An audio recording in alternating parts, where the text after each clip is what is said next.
চাকৰি এটাৰ বৰ প্ৰয়োজন। কথা ধৰ্মেন্দ্ৰ বেজবৰুৱা, আবৃত্তি চাকলিনদ্বীপ। ছাৰ, চাকৰি এটা লাগিছিল। কিমান দিব লাগিব? মই জানো ছাৰ, যোগ্যতাৰ ভিত্তিত চাকৰি পোৱাটো এতিয়া হয়তো বহুত কঠিন। ঘোষ দি চাকৰি লোৱাৰ মানসিকতা নাছিল ছাৰ। তথাপিতো বাধ্য হৈ পৰিছো টকা দি হলেও চাকৰি এটা ল'বলৈ। কিমান টকাৰ প্ৰয়োজন হ'ব ছাৰ?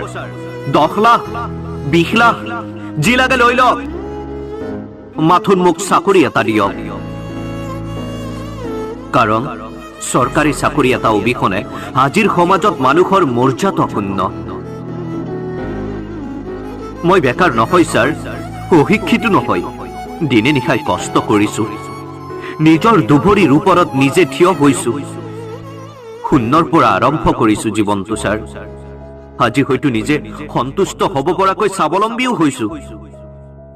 হয়তো সাধাৰণ চাকৰিয়াল এজনতকৈ অধিক লাখ বিলাসেৰে জীৱনটো চলাই নিবলৈ চেষ্টা কৰিছো। তথাপি আপোন মানুহবোৰৰ দৃষ্টিত এতিয়াও মোৰ হাত দুখন কুঙা, মোৰ ভৰি দুখন পংগু। কাৰণ মোৰ যে এটি চৰকাৰী চাকৰি নাই। ধন্যবাদ।